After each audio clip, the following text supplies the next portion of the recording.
सो hey everyone, आप सभी का फिर से स्वागत है मेरे चैनल क्रेजी एक्सप्लेनर में। तो आज हम फिर से आ चुके हैं बुक ऑफ एस्पर का एक नया एपिसोड लेके। एपिसोड की शुरुआत में हमें रेड डिमन को दिखाया जाता है, जो कि अपने दांत पीसते हुए गुस्से में यूलिंग और केलोंग को कहता है, फॉर गॉड सेक, ये पूरा सेक्ट हमें डिमोन हीरोज़ के नाम से जानते हैं, और तुम्हारी हिम्मत कैसे हुई ऐसा कहने की कि तुम जैसे लोग जो हमें नहीं जानते उन्हें 1000 टुकड़ों में काट कर मार देना चाहिए। तो हम तुम्हें 1000 टुकड़ों में काट कर यही ख़त्म कर देंगे। ये कहते ही वो चारों डिमोन्स अपने चेन्स निकालते हैं और उन्हें यूलिंग और केलोंग की तरफ बढ़ाते हैं। उनको पकड़कर अपनी तरफ खींचने लगते हैं। रेड डिमोन चिल्लाता है, चलो भाइयों, इन कुत्तों को अपनी तरफ खींचते। जैसे ही रेड डिमोन ये कहता है, सबसे पहले वो 4 डिमोन्स कुइलोंग को अपनी तरफ खींचना शुरू करता है। ये देखकर कुइलोंग डर के मारे चिल्लाता है और उनसे कहता है, तुम लोग ये सब क्या कर रहे हो। साथ ही यूलिंग को भी दिखाई जाती है, जो कि कुइलोंग की हालत देखकर कुछ कर नहीं पाती और डर के मारे काँप रही होती है, जबकि वो 4 डिमोन्स उनके साथ खेल रहे होते हैं और मजाक करते हुए एक दूसरे से कहते हैं, चलो भाइयों, एक गिनने के बाद ही हम इसे अपनी तरफ खींचेंगे और टुकड़े टुकड़े कर देंगे। तभी अचानक से एल्डर वन वहाँ पहुँचते हैं और रेड डिमोन को देखकर कहते हैं, प्लीज़ रुक जाइए एग्जीक्यूटिव सर, इन लोगों को जाने दीजिए। ये लोग सर की हैसियत के बारे में नहीं जानते थे, इसलिए इन्होंने आपको अपमान किया, कृपया इन्हें माफ़ कर दीजिए। रेड डिमोन एल्डरियन से कहता है, इस बात का कोई फ़र्क नहीं पड़ता, लेकिन इन लोगों में इतनी हिम्मत कैसी हुई कि इतने महान और महिमाशाली टाइटल को नहीं पहचाना। ये कहते ही रेड डिमोन अपने चारों भाइयों को कहता है, चलो भाइयों, खींचते हैं। एल्डरियन घबरा कर कहते हैं, रुक जाइए, आप इन्हें नहीं मार सकते क्योंकि ये स्टीवर्जो के दोस्त थे। जैसे ही एल्डरियन ये बात कहते हैं, वो 4 डिमोन्स ये सुनकर हैरान हो जाते हैं और तुरंत रुक जाते हैं। प्यार से वो केलोंग को वापस ज़मीन पर रखते हैं और झुक कर कहते हैं, आप लोग स्टीवर्जो के दोस्त थे, कृपया हमें माफ़ कर दिए। ये देखकर छोटी सी गलती हो गई, इसके लिए हम माफ़ी चाहते हैं और आप इस बात को अपने दिल पर मत ले। हमारी रिक्वेस्ट है कि आप स्टीवर्जो को इस बारे में कुछ ना बताएं, वरना हमारा जीवन मुश्किल में हो जाएगी। उनका ये बदला हुआ रूप देखकर कुइलोंग, यूलिंग और एल्डरियन सभी हैरान हो जाते हैं। एल्डरियन अपने मन में कहते हैं, ये क्या हो रहा है। ये वॉरियर्स जो एक सेकंड पहले इतने आसमानी थे, अब अचानक से इतने आदर्श कैसे बन गए। स्टीवर्जो में ऐसे क्या शक्ति है जो इन जैसे खतरनाक और बेइज्जत लोगों को लाइन में ला सकती है। तभी रेड डिमोन को कुछ याद आता है और वो कहता है, रुको एक मिनट, स्टीवर्जो का स्वभाव बहुत ही टेम्परामेंटल है, वो किसी को इतनी आसानी से अपना दोस्त नहीं बनाते। जब हम उनसे मिले थे तो उन्होंने हमसे सीधी बात की थी। उनका नेचर के कारण या तो कोई उनका लिए कहना मानना पड़ता था या उनके हाथों मरना पड़ता था। इस तरह वो किसी को भी आसानी से अपना दोस्त नहीं बनाते थे। रेड डिमोन यूलिंग और क्यूलिंग से पूछता है, क्या तुम लोग वाकई स्टीवर्जो के दोस्त हो। ये सुनकर दोनों और ज़्यादा घबरा जाते हैं। रेड डिमोन अपना तलवार निकालते हैं और उन दोनों को घूर के कहते हैं कि सच बताओ। फिर वो एल्डरियन से पूछते हैं, ओ लियान, तुमने हमसे कहा था कि कोई स्टीवर्जो के खिलाफ परेशानी खड़ी कर रहा था, हम यही चेक करने आए थे। हमें सिर्फ इन दोनों को यहाँ रेस्ट स्टेज पे डिसीजन में देखा, इसीलिए हमने इन पे शक किया और इन्हें इग्नोर करके अपमान किया। पर अगर ये लोग स्टीवर्जो के दोस्त थे तो असली दोषी कौन है। ये सुनकर एल्डरियन भी हैरान हो जाते हैं और सोचते हैं ये लोग कब से सोचने लगे। फिर एल्डरियन इनसे कहते हैं, एग्जीक्यूटिव सर, जो लोग स्टीवर्जो के खिलाफ परेशानी खड़ी कर रहे थे वो अब यहाँ से भाग गए हैं। ये दोनों उन्हें ही पकड़ने की कोशिश कर रहे थे, लेकिन आप लोगों के बीच में आ गए और उनको रोक लिया गया। एल्डरियन के शब्दों को सुनकर वो 4 डिमोन्स हैरान हो जाते हैं और कहते हैं, आप जो कह रहे हैं वो सच लगता है। ये कहकर रेड डिमोन केलोंग से माफ़ी मांगता है और कहता है, कृपया हमें माफ़ कर दे, हमें नहीं पता था कि आप सब एक ही साइड पर हैं और आप ही स्टीवर्जो के लिए ये सब कर रहे थे। अगर हमें अपमान किया तो कृपया हमें माफ़ कर दे और स्टीवर्जो को इसके बारे में मत बताए। फिर रेड डिमोन कहता है, पर वो दोनों लोग कौन थे जो यहाँ आए थे और स्टीवर्जो के खिलाफ परेशानी खड़ी कर रहे थे, हमें उनके बारे में बताए, हम सब मिलकर उनका नाम और निशान मिटा देंगे। अब इस बात को सुनकर केलोंग भी हैरान हो जाता है और फिर यूलिंग के कान में धीरे से कहता है कि यूलिंग, चारों लोग चाहे खतरनाक और अजीब हीरो है, लेकिन साथ में ये लोग काफ़ी मजबूत और मासूम भी है, तो क्या ना हम इनका इस्तेमाल करें और इमर और लीजू से अपना बदला ले ले। ये सुनकर यूलिंग भी केलोंग के बात से सहमत हो जाता है और थोड़ा सा मुस्कुराने के लगता है, लेकिन उसी वक्त एल्डर यून भी उन चारों डिमोन से कहता है, एग्जीक्यूटिव सर, ये लोग इनर डिसेबल्स है और आप लोग इन्हें छू नहीं सकते क्योंकि ये हमारे सेक्ट लीडर का रूल्स है। वैसे भी अगर स्टीफन जू उन लोगों को मारना चाहते तो ये लोग कभी यहाँ से ज़िंदा नहीं जा पाते। तो बेहतर होगा कि आप लोग स्टीफन जू के प्लान्स में दखल ना दें और किसी भी तरह का मैस ना बनाए। ये सुनकर वो 4 डीमोन्स भी एल्डर यून की बातों से मान जाते हैं। जब यूलिंग और केलोंग अपना प्लानिंग को फेल होते देखते हैं तो वो इतने गुस्से में आ जाते हैं कि एल्डर यून से कहते हैं, ओल्ड मैन योन तुम। पर एल्डर योन कहते हैं, एग्जीक्यूटिव सर के तरीके बहुत ही क्रूएल है, लेकिन ये सब उनके हालातों की वजह से है। वैसे वो खुद एक सिंपल और मासूम इंसान है और माफ़ी मिलने के बाद से ही वो सेक्ट के प्रति काफ़ी लॉयल, ब्रेव और स्ट्रॉन्ग हो गए हैं। मुझे नहीं लगता कि वो देश की पॉलिटिक्स में इन्वॉल्व होंगे और अपनी जान इसमें गवाएंगे। लेकिन अब मैंने ही ये कह दिया तो आपका रिवेंज यहाँ कम नहीं करेंगे, इसलिए बेहतर होगा कि आप लोग उस जूनियर के अगेंस्ट एक्शन ले। एल्डर ही उनकी बात सुनकर कीलिंग और यूलिंग भी हैरान रह जाती है और उन्हें घूर के देखने लगती है। तब केलोंग कहता है, ओल्ड मैन इयान, मैंने समझ लिया है कि अब मुझे गेंगर का ध्यान अपनी जान देखकर भी रखना पड़ेगा। और ये सुनकर कीलिंग भी थोड़ा सा मुस्कुराती है और इसके साथ ही हमारा सीन बदल जाता है और अगला सीन हमें वापस से क्वार्टर का सीन दिखाया जाता है, जहाँ एक आदमी जो बैंडेज में लिपटा हुआ होता है वो अभी तक बेहोश पड़ा है। रेड डीमोस गेंगर को देखकर केलोंग से कहता है, इन लोगों की हालत देखकर लगता है कि ये लोग मरने वाले हैं। क्या इन्होंने अपनी पिल्स नहीं ली थी और हमें क्या ये दे देने चाहिए? ये सुनकर केलोंग और यूलिंग उदास हो जाती है और रोने लगते हैं। तब यूलिंग उदासी से कहती है, थैंक यू एग्जीक्यूटिव्स, लेकिन उनकी मेरिडियंस अब इतनी ज़्यादा डैमेज हो चुकी है कि 7th ग्रेड की पिल भी काम नहीं करेगी। ये सुनकर और उनको रोते देखकर रेड डीमन कहता है, फिर इस बात पर रोने की क्या ज़रूरत है? ये सिर्फ कुछ डैमेज हुए मेरिडियंस है, ये स्टीफन जू के सामने कुछ भी नहीं जो वो हिल ना कर सके। क्या आप स्टीफन जू के दोस्त नहीं है? क्योंकि स्टीफन जू के अपने दोस्तों के लिए बहुत ही हम्बल और जेनरस है, तो आप उनसे हेल्प क्यों नहीं मांगते? रेड डीमन की ये बात सुनकर केलोंग और यूलिंग बहुत हैरान हो जाते हैं और कहते हैं, क्या स्टीफन जू सच में उन बच्चों को बचा सकते हैं और उन्हें फिर से पहले जैसा बना सकते हैं? तब रेड डीमन कहता है, मैं आपको बताता हूँ कि हम उसके साथ बहुत साल से काम कर चुके हैं, इसलिए हमें पता है कि स्टीफन जू के लिए कुछ भी इम्पॉसिबल नहीं है। ग्रीन डीमन भी कहता है, हाँ बिल्कुल, एक बार एक इंसान इतना क्रिपी बन गया था कि वो अपनी मौत तक लड़ता रहा, लेकिन स्टीफन जू की वजह से वो वापस से होश आया, अपने पैरों पर खड़ा हो गया और इटर्नल स्टेज तक पहुंच गया। ये सब उनके लिए कुछ भी मुश्किल काम नहीं है। ये सब सुनकर यूलिंग और केलोंग बहुत खुश हो जाते हैं और एक दूसरे की तरफ देखकर मुस्कुराते हैं। वो कहते हैं, तो इसका मतलब कि अब गेंगर और यूर भी बच सकते हैं। लेकिन तब तक केलोंग रुकता है और कहता है, लेकिन असल में स्टीफन जू कौन है? और इसके साथ ही यूलिंग के यहाँ कहने पर ही हमारा एपिसोड यहाँ पर पूरी तरह से खत्म हो जाता है। तो वीडियो अगर अच्छा लगा तो वीडियो को लाइक कर दो, चैनल पे नहीं है तो चैनल को सब्सक्राइब कर दो। Bye bye guys. So hey everyone, कैसे हो आप सभी लोग? आप सभी के फिर से स्वागत है मेरे चैनल क्रेजी एक्सप्लेनर में। तो आज हम फिर से आ चुके हैं बुक ऑफ एस्पर का एक नए एपिसोड लेके। तो बिना किसी देरी के आज के एपिसोड स्टार्ट करते हैं। ये एपिसोड का शुरू होता है उन 4 डीमोन्स के साथ, जो उन दोनों से कहता है, हमें तुम्हें पहले बताना चाहिए कि हम स्टीफन जू के साथ बहुत सालों से काम कर रहे हैं। हम ये कह सकते हैं कि स्टीफन जू के लिए कुछ भी इम्पॉसिबल नहीं है।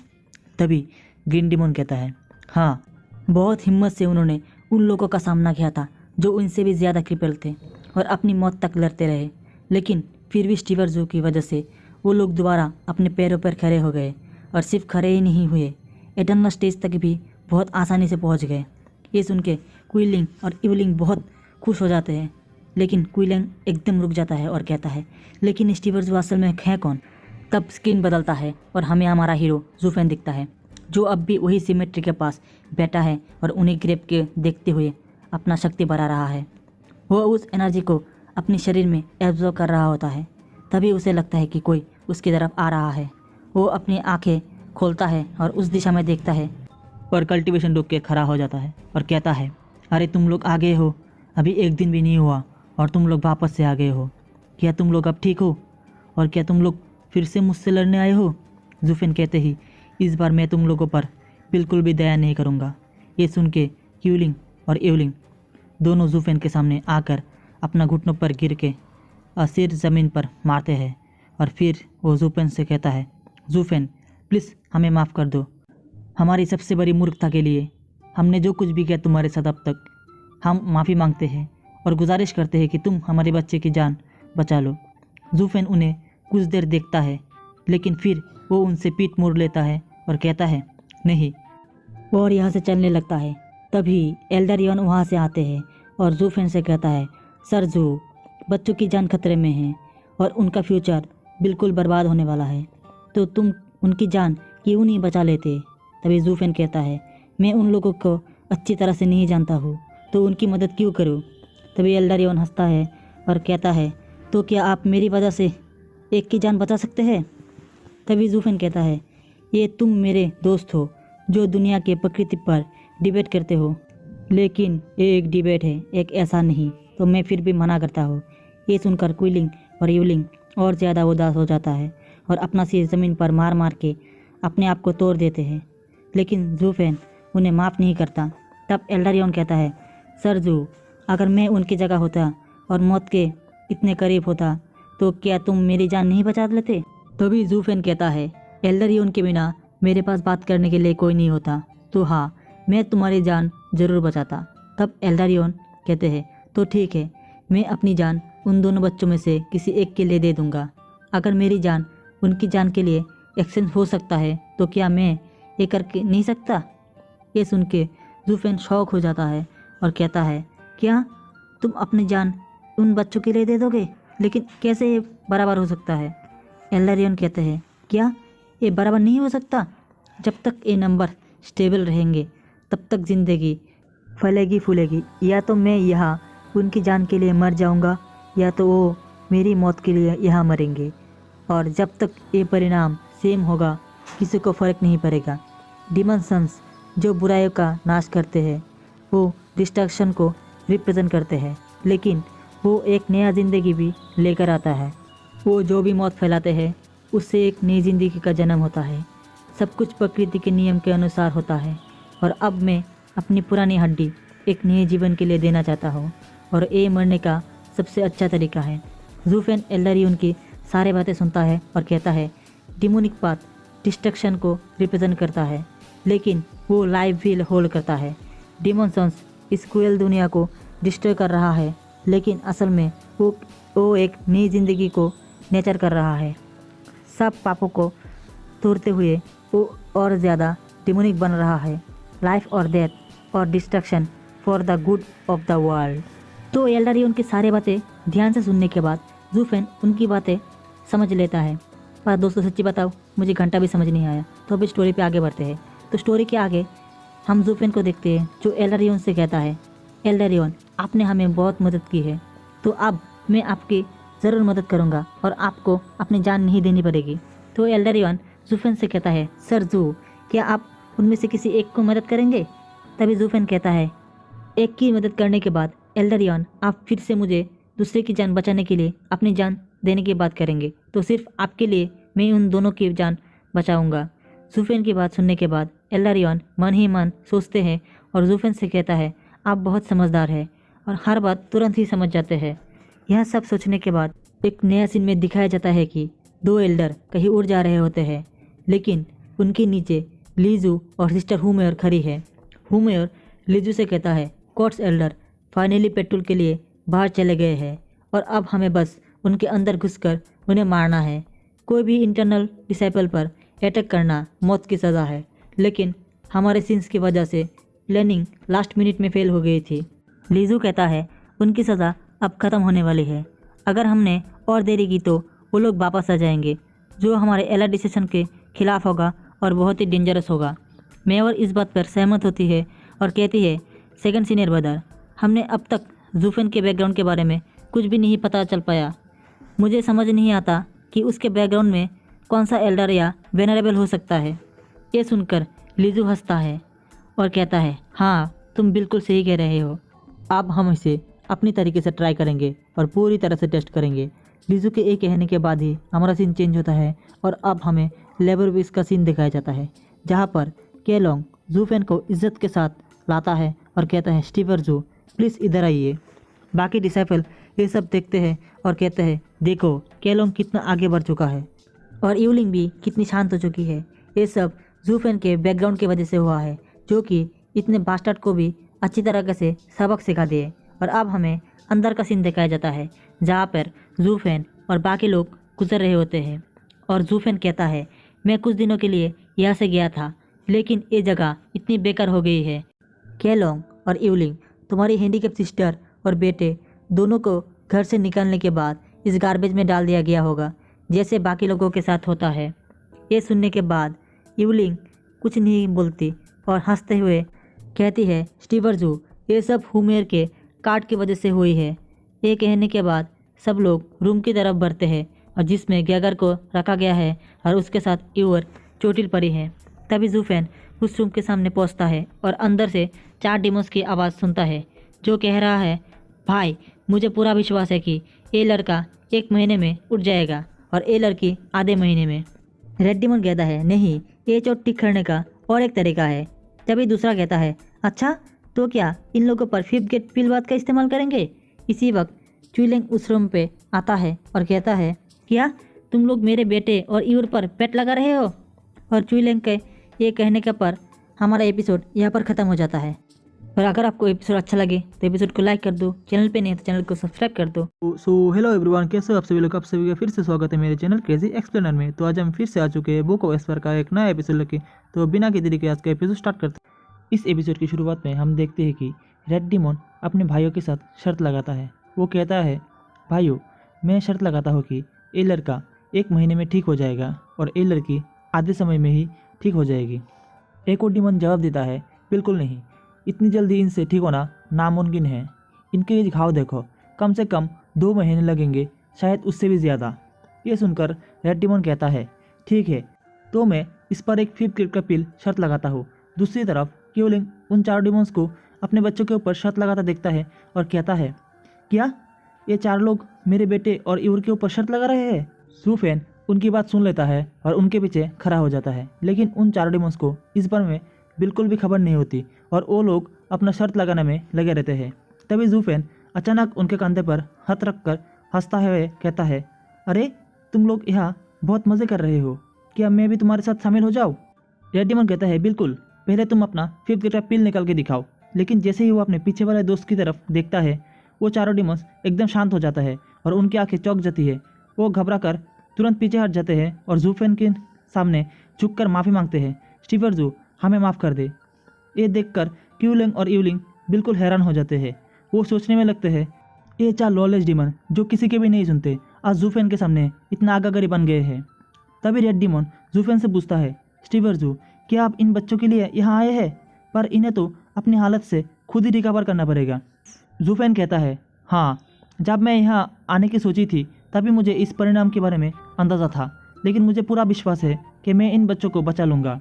ये कहकर जूफेन यूर के पास जाता है, उसका हाथ पकड़ के उसकी नर्व चेक करने लगता है।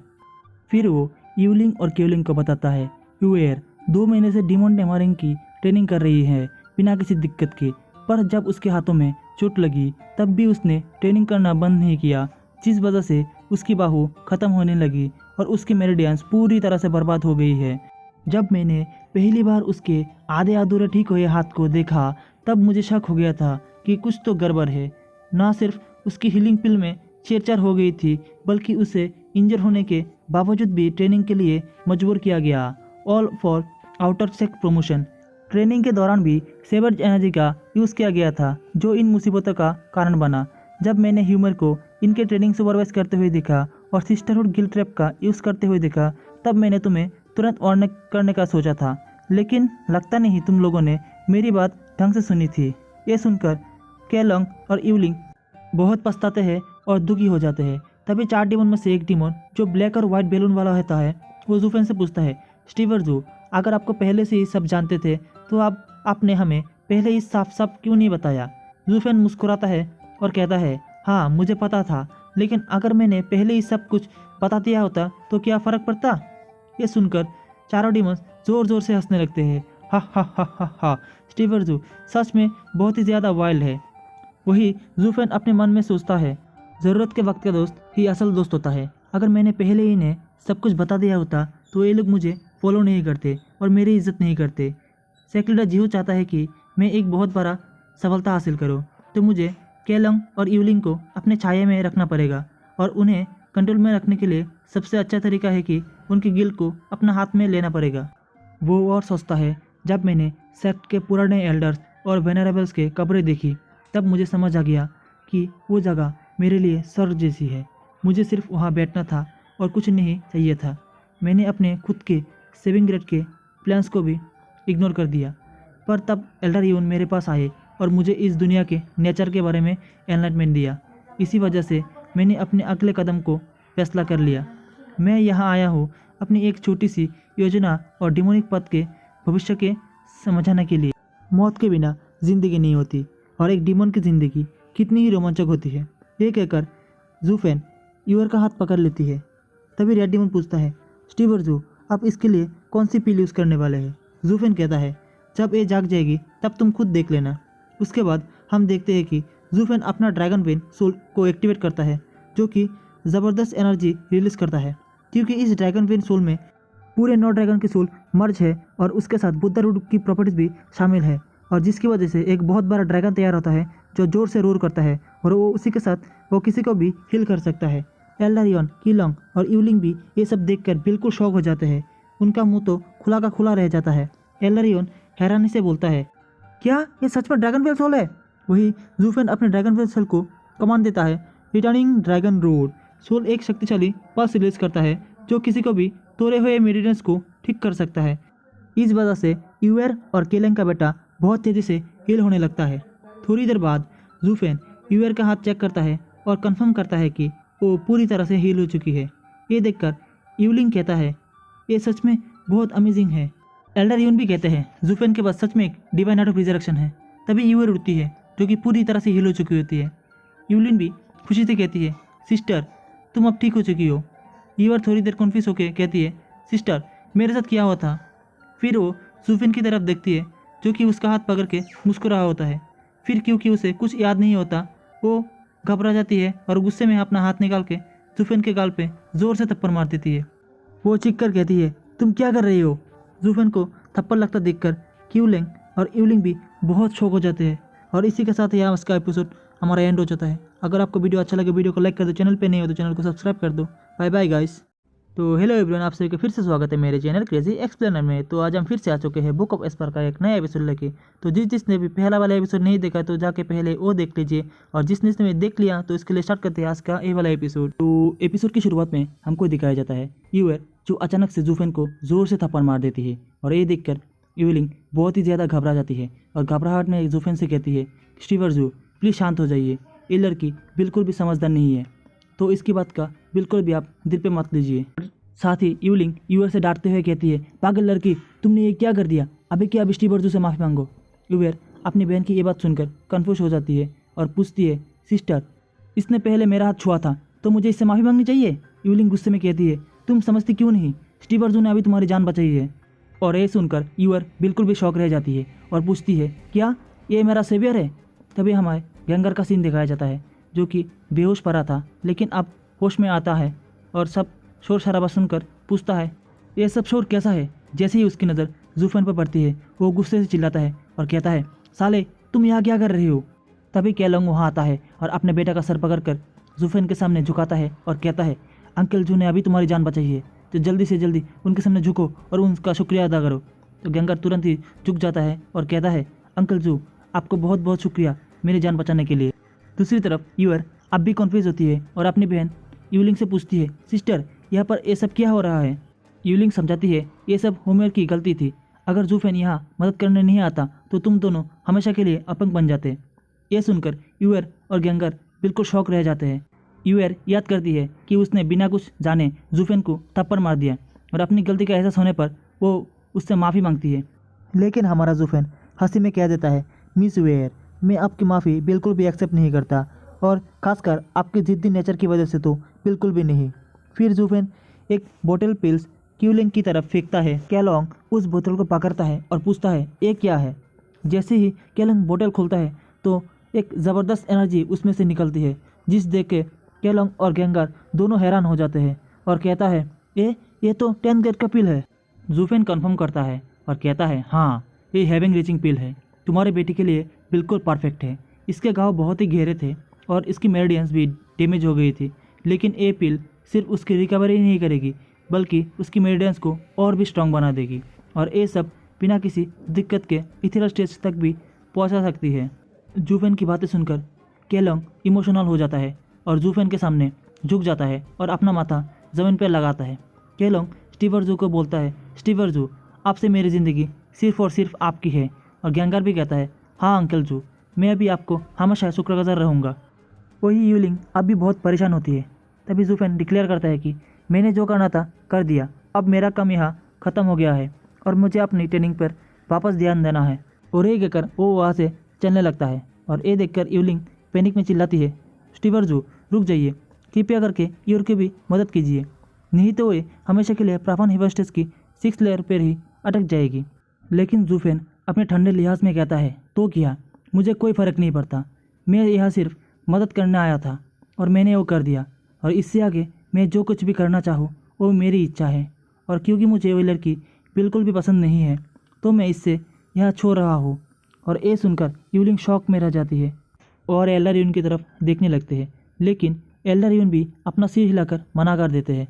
और दूसरी तरफ हमें 4 डीमोस को दिखाया जाता है जो कि ज़ोर ज़ोर से हंसने लगता है और कहते हैं, हमने कहा था ना कि स्टीवर्जू बहुत ही ज़्यादा कोल्ड हार्टेड है और आप भुगतो। लेकिन तभी यूएर चिल्लाती है और कहती है, रुको। ये सुनकर जूफेन वही रुक जाता है और यूएर कहती है, सबसे पहले तो मैं तुम्हारा शुक्रिया अदा करना चाहता हूँ और अपनी गलती के लिए माफ़ी मांगना चाहता हूँ, लेकिन मैं तुमसे मदद मांगने वाली नहीं हूँ। मुझे इतनी ही काफ़ी है कि अभी मैं अपंग नहीं बनी और अभी भी मैं कल्टिवेशन कर सकता हूँ, चाहे मैं हमेशा के लिए इसी लेवल पर क्यों ना रुकूँ। ये सुनकर जूफेन हल्का सा मुस्कुराता है, फिर बिना कुछ बोले वहीं से चला जाता है। एल्लारियन सोचता है, ये लड़की सच में बहुत ही स्ट्रेट फॉरवर्ड है। तभी 4 डीमोस को अचानक रियलाइज़ होता है कि लिटिल डीमन बॉस, हम कुछ भूल तो नहीं रहे। तभी रेड डीमन थोड़ी देर सोचता है और कहता है, हाँ मुझे भी लग रहा है हम कुछ ना कुछ तो भूल रहे हैं। तभी वाइट हेयर वाला डीमन कहता है, अरे हाँ, हम ये नहीं सोच रहे थे कि इतने सालों तक स्टीवर्जू के आगे पीछे घूमने के बाद हमें लूकेन के शेयर में से कुछ मिलना चाहिए था। तभी रेड डीमन कहता है, हाँ साला क्या बकवास है, हमें भी एक पिल चाहिए। ये कहकर 4 डीमंस जल्दी से स्टीवर्जू के पीछे भागने लगते हैं और कहते हैं, स्टीवर्जू हमारी हेवेनेजिंग पिल कहाँ है। एल्डरियन हंसी में कहता है, स्टीवर्जू ने इन 4 डीमंस को कैसे कंट्रोल किया होगा, ये सच में एक कमाल का इंसान है। तभी हमारा सीन चेंज होता है और अगले सीन में 4 डीमंस को जूफेन के पास जाते हुए देखते हैं, जहाँ पे सामने ही जूफेन एक पेड़ के नीचे उन 4 डीमंस के लिए खड़ा होता है। तभी रेड डीमन स्टीवर्जू से कहता है, स्टीवर्जू क्या आप हमारा इंतज़ार कर रहे थे। और बिना कुछ कहे जूफेन उनकी ओर एक बोतल फेंकता है और कहता है, मुझे पता है कि तुम लोग इस बारे में सोच रहे होगे कि तुम लोग चाहे फाइनल बेटे में नहीं थे, लेकिन तुम लोग हमेशा मेरे साइड पर हो और मैं अपने लोगों के साथ कभी भी कंजूसी नहीं करता। और ये सुनकर 4 डीमंस खुशी से उछलने लगते हैं और कहते हैं, स्टीवर्जू के साथ हमारी ज़िंदगी लिमिटलेस है। तभी जूफेन कहता है, अब मुझे तुमसे एक काम लेना है। 4 डीमंस एक्साइटेड होकर कहता है, हाँ स्टीवर्जू हम तैयार हैं। तभी जूफेन कहता है, एज ए एग्जीक्यूटिव तुम्हारे पास काफ़ी ज़्यादा इन्फॉर्मेशन की कमी है, तो इसीलिए तुमको सभी एल्डर्स के ऊपर नज़र रखना पड़ेगा। कोई छोटी सी भी छोटी बात होने पर तुमको मुझे बताना पड़ेगा। तुमको ये पता लगाना पड़ेगा क्या सेक्ट के अंदर कोई यूएर और ग्यांगर को बाहर निकालना चाहता है। तो इसी के साथ ही हमारा आज का एपिसोड पूरी तरह से ख़त्म हो जाता है। अगर वीडियो अच्छी लगे वीडियो को लाइक कर देना, चैनल पे नहीं है तो चैनल को सब्सक्राइब कर देना। तो बाय बाय गाइस। तो हे एवरीवन, आप सभी का फिर से स्वागत है मेरे चैनल क्रेजी एक्सप्लेनर में। तो आज हम फिर से आ चुके हैं बुक ऑफ एस्पर का एक नया एपिसोड लेके। तो अगर आपने पिछले वाला एपिसोड नहीं देखा तो पहले जाके वो देख लीजिए, और अगर आप लोगों ने देख लिया तो आज शुरू करते हैं आज का ये वाला एपिसोड। सो एपिसोड की स्टार्टिंग में हमें 3 दिन बाद का सीन दिखाया जाता है, जहाँ पे 3 दिन बाद एक कोर्टयार्ड में हुमियोर तेज कदम बढ़ाती है और लीजू की तरफ आती है और चीख कर कहती है, सेकंड सीनियर ब्रदर, ये बिल्कुल ही बेकार बात है। और ये सुनते ही लीजू उसकी तरफ देख कर कहता है, मियर क्या हुआ, तुम इतनी होश उड़ा देने वाले हालत में क्यों हो, कहीं आसमान तो गिर नहीं गया। हुमियर जवाब देती है, अभी तक तो नहीं, लेकिन जो मैंने अभी सुना है वो इससे भी ज़्यादा डरावना है। लीजू जो कि अब बहुत ही क्यूरियस हो चुका है और पूछता है, सीधा बताओ और कौन सी बात है जो तुम्हें इतना परेशान कर रही है। तभी हुमियर कहती है, सेकंड सीनियर ब्रदर, मुझे यकीन है कि आप भी इस बात पर बिल्कुल भी विश्वास नहीं कर पाओगे। वो 2 बदमाश बच्चे जो पूरी तरह से रिकवर हो चुके हैं और वापस से आउटर सेक्ट में आ गए हैं। और ये सुनते ही लीजू बिल्कुल ही होश उड़ा देने वाले चेहरे से चीख पड़ता है और कहता है, ये तो बिल्कुल ही नामुमकिन है, उनकी मेडियस तो पूरी तरह से टूट चुकी थी, वो इतनी जल्दी कैसे ठीक हो सकते हैं। पूरी रिकवरी तो छोड़ो, सिर्फ आधा भी हील होना असंभव था। होमियर जवाब देती है, इसीलिए तो मैं तुम्हें कह रही कि ये एकदम ही बेकार बात है, आखिर ऐसा कैसे हो सकता है।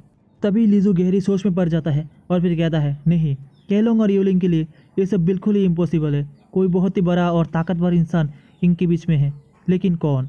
सेक्ट के एल्डर भी ये सब नहीं कर सकते, सिर्फ कोई वेनरेबल ही ऐसा करने की ताकत रख सकता है, लेकिन वो अपने कीमती रिसोर्सेस उन दोनों नोबडीज पे क्यों ही वेस्ट करेंगे। होमियर सिर हिलाकर कहती है, बिल्कुल, यह तक कि कुइलेंग भी अपने मास्टर को नहीं बचा पाया था, जबकि उस पर इतना बड़ा एहसान था। फिर होमियर लीजू से एक अजीब सी बात बताती है, सेकंड सीनियर ब्रदर, एक और भी अजीब बात है, मैंने थोड़ी छानबीन की थी और अब ये और भी ज़्यादा कन्फ्यूजन हो गया है।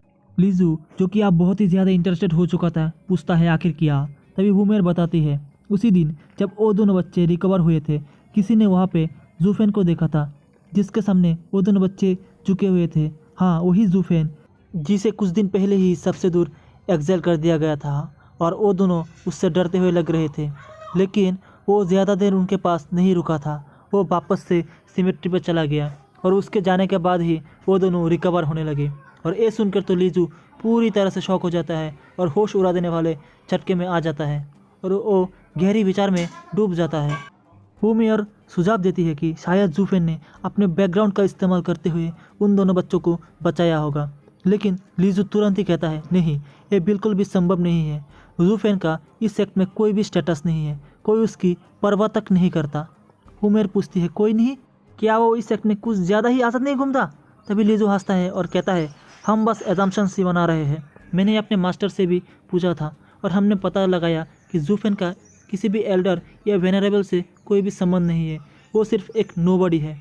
होमियर फिर पूछती है, तो फिर सेक्ट लीडर ने उसे यहाँ लाया है क्यों? सिर्फ उसे डिमोट करने के लिए? तभी लीजू जवाब देता है, कोई भी सेक्ट लीडर का दिमाग नहीं समझ सकता, हम सिर्फ एजम्पशन नहीं कर सकते हैं। मेरे अंदाजे से कि उन्हें एक लड़का दिखा जिसमें पोटेंशियल तो था, लेकिन एक्सपीरियंस जीरो था, और इसीलिए उन्होंने उसे ट्रायल के तौर पे लेबोरेटरीज में डाल दिया। तुम तो सेक्ट लीडर को अच्छी तरह से जानती ही हो, वो अपने डिसेबल के साथ कितने रूथलेस होते हैं। होमियर ठंडी सांस लेकर कहती है, फिर भी वो दोनों बच्चे एक न एक दिन ज़रूर उठेंगे, और जब ऐसा होगा तो ये हमारे पोजीशन के लिए एक सबसे बड़ा खतरा बन सकता है। लीजू भी मुस्कुराता है और कहता है, बिल्कुल, इसीलिए हमें उनसे पहले ही निपटना होगा जब तक वो कमज़ोर है। होमियर एक शैतानी हंसी हंसती है और कहती है, छोड़िए मुझ पर, पहले मैंने उनसे स्टेटस की वजह से डर रही थी, लेकिन अब सब बदल चुका है। लीजू होमियर की चिंता करते हुए कहती है, सावधान रहना, लालच हमेशा खतरनाक होती है। होमियर हंसता है और कहती है, चिंता मत कीजिए सेकंड सीनियर ब्रदर, मुझे पता है मुझे क्या करना है। तभी हमारा सीन चेंज होता है और हम देख पाते हैं कि जो हमारा जूफेन होता है वो कब्रों के बीच बैठा होता है और अपने शरीर में एनर्जी एब्जॉर्ब कर रहा होता है। जब उसने एक बड़ी मात्रा एनर्जी एब्जॉर्ब कर लिया तो वो मुस्कुराता है और सोचता है, बस थोड़ा और, मैं 8वीं लेयर तक पहुंचने ही वाला हूँ। तभी उसे किसी की आने की आहट महसूस होती है। चारों तरफ देखने पर वो होमियर को देखता है जो कि अपने तरफ आ रहा होता है। होमियर उसे प्यारी सी आवाज़ में कहता है, अरे अरे जूनियर ब्रदर जूफेन, कितने दिन हो गए तुमसे मिले हुए, मैंने तो तुम्हें बहुत ही याद किया। तभी जूफेन थोड़ा हैरान होता है और उसके यहाँ आने का कारण सोचता है। होमियर चारों तरफ देखकर नाक चिराकर कहती है, यक, कितनी गंदी जगह है, तुम आके यहाँ खड़े क्यों हो? ये सुनते ही जूफेन अंदर ही अंदर स्माइल करता है और सोचता है, 2 महीने पहले तुम सब मुझे कचरा समझते थे और अब अचानक तुम्हें मेरी चिंता होने लगी। मुझे याद किया? तुम्हें अपनी जान की याद आनी चाहिए।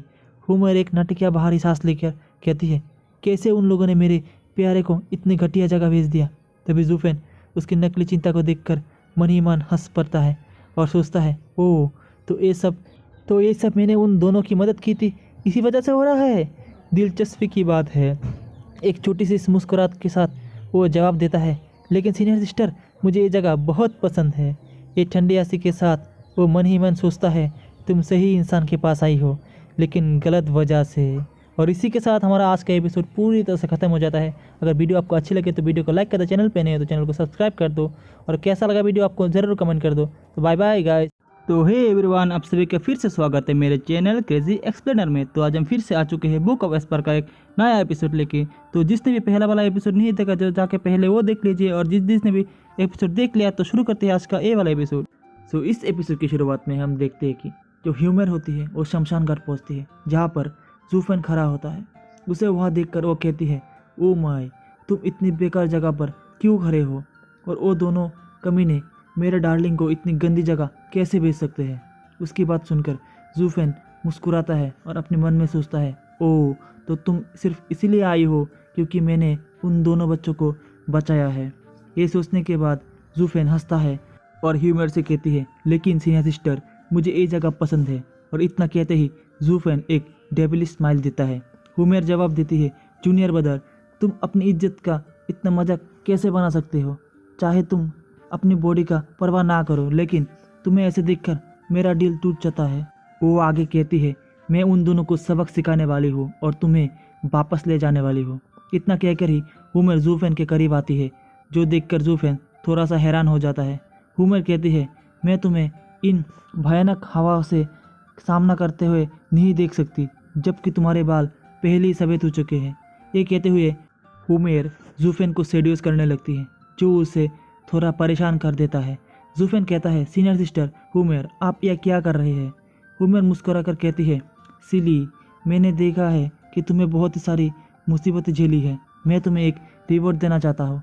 जूफेन पूछता है, क्या रिवॉर्ड, क्या मतलब है इसका। हुमेर स्माइल करके कहती है, मुझे पता है कि तुम क्या चाहते हो। जब सब कुछ इतना ओबियस है तो फिर मेहनत क्यों करे। इतना कहकर हुमेर अपने होठ जूफेन के होठों की तरफ ले जाने लगती है, लेकिन उसे पहले ही कुछ हो जूफेन रेजिस्ट करता है और कहता है, नहीं सीनियर सिस्टर, रुक जाओ। लेकिन तभी हुमेर अपना मुंह खुलती है और जूफेन की सारी एनर्जी चूसना शुरू कर देती है। वो अपने मन में सोचती है, आप जहन्नुम में जाओ।